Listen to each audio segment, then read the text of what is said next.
Deuteronomium 6 vers 4 tot 9 hoor ons die volgende.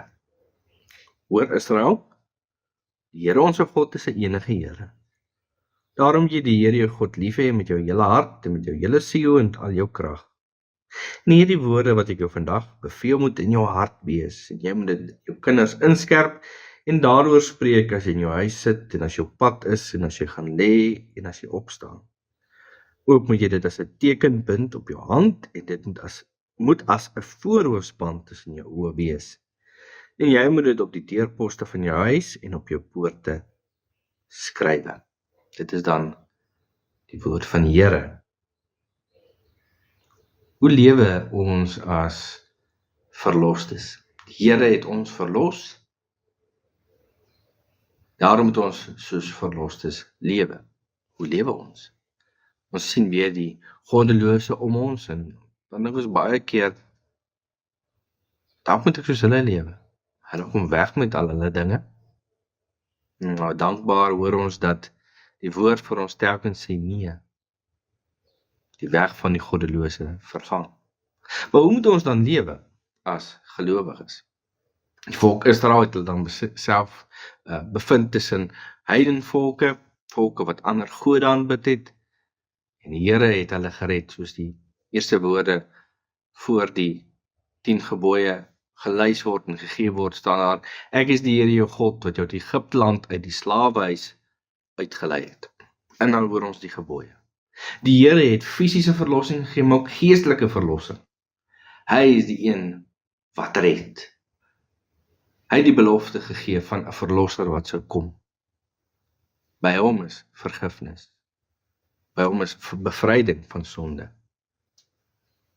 By hom is 'n nuwe lewe. En so het die Here aan hulle bevry en dan sê vir hulle, so moet jy lewe. Jy moet my lief hê. Ek wil vir jou God wees, jy moet vir my 'n volk wees. En dan hoor ons, soos nou gelees het, hier staan, dat dit wat die Here hulle beveel het, moet in hulle harte wees.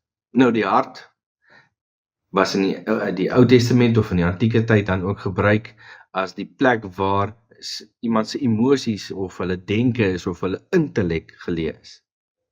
En daarom moet dit in die hart wees, so die liefde vir God en liefde tot die naaste moet hulle optrede en daarom sal ook hulle denke beheer en rig en bestuur. En daarom hulle wat afgesonder is vir die Here, moet dan anders lewe. Moet nie maak soos die goddelose nie. En ons hoor dat hierdie verhouding wat hulle met hulle Here het, nie net beperk is tot hulle persoonlike verhouding. Ja, dit moet op hulle harte wees, maar dan hoor ons, dit moet ook op hulle deurposte of deurkosyne geskryf word, hierdie woorde. Daar in die gesin, daar in die huwelik, daar moet die gebooie van die Here uitgeleef word, daar moet sy wil uitgeleef word, daar moet liefde uitgeleef word. Ons hoor daar vertel word dat die volk, hulle kinders, die gebooie van God moet inskerp. En waar hulle besig is, of hulle nou slaap, die mense, of hulle nou daar buite hulle werk doen, waarmee hulle ook al besig is, daar moet hulle die wil van die Here uitleef. Maar dan hoor ons, dat dit nie net daar bly nie. Hulle geloof is nie net, en hulle verhouding met die Here is nie net toegesluit in die huis nie, maar dit gaan weier, dit gaan uit. Dit moet op hulle die poorte ook geskryf word. Met ander woorde, daar in hulle stede, ja die hele land vol, moet hulle tot eer van die Here se naam lewe. Liefde tot God en liefde tot hulle naaste moet dan ook sigbaar wees in hoe hulle lewe, hoe hulle besigheid bedryf, hoe hulle boerdery doen, hoe hulle regeer. Alles moet op daardie gebooie gevestig word. En so geld dit ook vir ons. Ons was vroeër ongelowiges, maar nou nie meer nie. Die genade van Christus en die werking van die Heilige Gees is ons nou anders, is ons nou niet. Dan beteken dit ons moet ook nie net in ons persoonlike verhouding die Here dien en liefde vir hom hê en ook liefde aan ander bewys nie. Of dink ons moet dit doen nie, maar ons moet dit werklik ook doen. Daar in jou gesin, leef julle tot eer van die Here. Of is daar 'n ander God wat jy aanbid? Gerief, geld, gemak, die eie ek. Daar by die werk, hoe leef jy? Hoe tree jy op? Daar by die skool.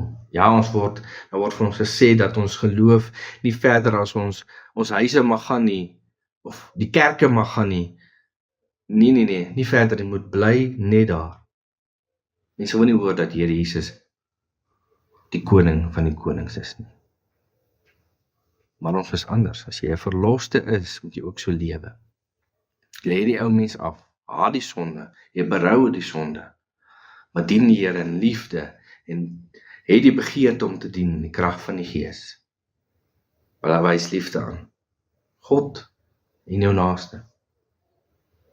Hoekom? Want die Here het jou gered. Hoe kan jy dankie sê? Hoe kan ons dankbaarheid bewys? Deur volgens die wet te lewe, om lief te hê, om te dien. Wees anders as die mense, as die goddeloses daar buite. Kom ons bid saam. Dankie Here, dat U genade aan ons bewys het deur die Seun Jesus Christus, dat U ons gered het. Ons wat dit nie verdien nie, niemand verdien dit nie, ons is almal onwaardig. Dankie dat U ons gered het, gee ons die krag om net in 'n persoonlike verhouding met U te staan en dit so uit te leef, maar daardie verhouding wat ons het, sal uitgaan in ons gesinne, weier in die werk wat ons doen, die gemeente, by die skool, by die universiteite, waar ook al, in die regering, waar ons ook al onsself bevind, dat ons daar die liefde sal uitstraal, ons lewe sal rig, volgens U gebod. Ons bid dit in die naam van Christus. Amen.